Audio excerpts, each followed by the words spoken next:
We've talked about the tactical imperative with multiple assailants of getting to the outside of the group, 2 or more. What if we cannot get to the outside of the pair? What if they have cornered us? Well, a number of things here. Let's talk about if you were cornered and the 2 men cornering you were threatening you. They hadn't begun the attack yet, but it's clear that they're going to begin the attack. But they haven't yet. So maybe it looks something like this. I don't know what they're going to do, but they threaten. Hey, you were looking at my wife. No, the hell you weren't. That's my wife, mister. Okay. Yeah, I'd say that's pretty clear. This guy's pretty hot. I want to step to the outside and calm the situation down. It's not an option here.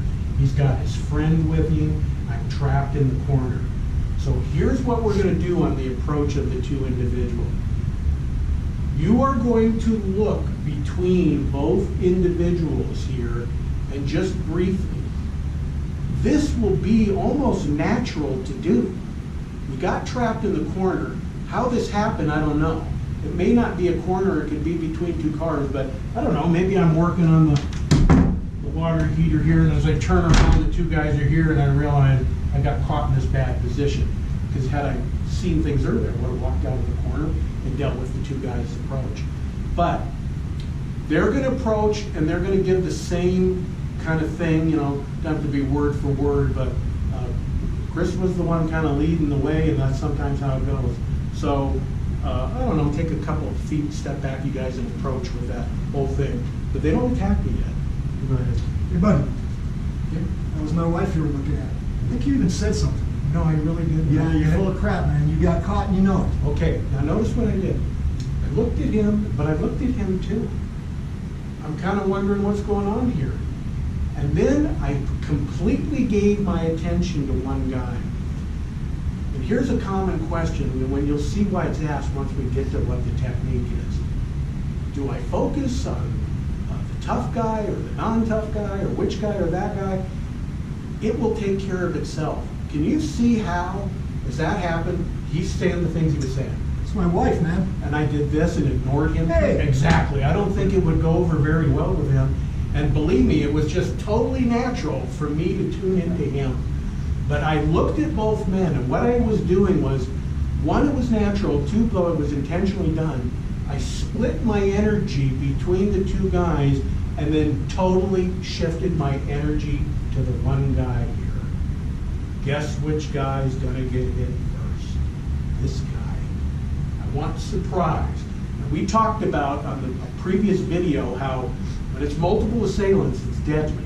And it's super deadly now that I'm trapped in a corner. And we talked about how you want a very decisive strike on that man right away. So we're gonna make it as decisive as it can be, and it's gonna be a throat shot. So I split the energy momentarily, and then I focused on the one guy. Everything's been set in motion. Notice my hands are up, but I've turned my attention to him in every way, so he's out of the picture, so he thinks. Now, I'm gonna chop him in the throat, and I'm gonna do it suddenly. And I'm going to move at him when I do it. This is very important. I need to move away from him. I'm going to do it very slowly right now. Pleading with him, my hands are together. Don't have them like this, by the way. This is very unprotected. You know, the hands need to be here. I'm going to step and lock eyes with Tom and hit him right in the throat and remove myself from the first guy. And then I'm going to instantly throw a side kick down at the other man's knee, and then I would escape that corner, turn and follow up on him, or turn and run at that point, whatever you see fit. Clearly, if both these techniques landed, I probably got a pretty good result to head out of there. It's a nice little technique. Here's how to look the other way. I don't know, I'm going to end up giving the attention to Tom. Maybe they both prod me with a finger, but Tom starts talking, so. Hey, that's my girlfriend. I'm sorry, please don't hurt me. Now, it naturally went to him. Who gets hit first? He does. Notice I haven't taken him out of my peripheral vision. Am I vulnerable right now? Yes, I'm extremely vulnerable. There's another very important point here. We're going to preemptively attack. Here is a great classic example of where preemption would be totally correct.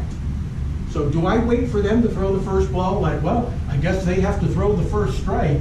It's clear to me they're about to strike, so I suddenly attack in with this combination. I totally move from the first man, locking eyes with the second man. Also, this would clearly be a great time to key eye in this guy's face to prime you up and to distract your attackers here. And we combine two basic techniques that guard arm too as you chop and cover up, kicking into the other guy. We are going to preempt their attack. We'll talk about on a future video what to do if that chopping arm is trapped or both arms are trapped. Let's not even think about any complications like that right now, and you can figure out probably plenty of things to do. Notice another principle at work here that's very important. Energy on all the targets. I didn't do this. Chop, chin jab, knee attack, done with him, now I move to this guy. You don't have that kind of luxury. And notice it was literally one strike on each guy. I struck him and then returned attention to him. So for whatever reason you were in this circumstance and just got confused, just remember, hit one and hit the other. Now here's a real simple solution to this. It usually would happen early on in the event. Two of approach, they started to threat. Hey, man. And I double chop. You know, I'm at the point I'm going between them, and I realize this is deadly, so I drive two chops out at their throats, pull them into the wall, and head out to the corner. Two tiger's claws work well too, but the chops, there's no missing with them. It's just much more of a gross motor skill. Notice as I settle on one man, that option's not open anymore. You know, I'm not at the right angle for it anymore. But it's right at that beginning point where you're here. And one of the reasons you wouldn't do this is oftentimes when this occurs, there really is this sense of ambiguity. What's going on here? You know? Because maybe the language is not quite so severe. I'm going to put Tom in the corner. Chris and I were crouching. Hey, remember me? Remember me? No, I don't Man, remember. you were offering me a job. I'm still looking. You still got the job offer? No, I don't. See, now that's kind of ambiguous, isn't it? He's trapped in the corner, but I think it'd be insane if he suddenly attacked me. Maybe I really did meet him a while back, and I'm kind of excited. I actually had this occur to me one time with about 5 guys surrounding me, and it turned out they were promoting their church. So I mean, they were all around me, and the guy, well, he put his hand down, and I was, you know, and I realized it appears to be just what it appears to be. They're just evangelizing and wanting me to come to their church. So let's trade positions. They walk up, and it's kind of ambiguous. They're just kind of, you know, Hey, what's up? you You look new in town. I haven't seen you. Small Yeah. town, we kind of know everybody. I'll tell you what, though, I would probably start to work my way out of here, but if this is a setup, I don't like walking between here. I don't know really how to do it safely. I'm either going to turn my back to him or to him, or what am I going to walk out, you know, like this? So, you know, it's kind of an odd thing. I'm pinned in here. I don't like the position, because if this conversation had taken place, gosh, if Chris just gave me a little room, he was here. You know, I could just easily roll right out. We discussed the situation, whatever it was. But so in this circumstance, when we're going to preemptively attack one of the guy's throats, it's crystal clear to you that you're about to take a beating here from these guys. And that's why I did that example, was because in our other one, in the open multiple assailants that we did on another video, is, listen, they might be friendly. You know, Right. and if you're watching this video and thinking, hey, these two guys got me in the corner, they said I got to hit them in the throat and kick him in the knee. No, they could be evangelizing or something. I mean, I think sometimes you do get that sixth sense, and it's the way. I mean, we're trying to be actors here, which we're not. I think I'm pretty good, actually, though. Tell us about it. Yeah. But again, I mean, it could be something nice, and you know, don't just think you got to chop somebody in the throat. Well, let's trade roles. I've had this happen to me. And the guy just stuck to his story. Hey, yeah, I know you. You remember me? I don't. No, you know, we met. Yeah, we did. Where? Remember, you used to go to Starbucks all the time. You were the guy, you remember me. There's a guy that looks Come like on, him. man, you don't remember me? I don't. See, this is kind of getting... Now you're amping up a bit. You're Right, but getting that's exactly how it went down. Yeah, The guy it got is. insistent.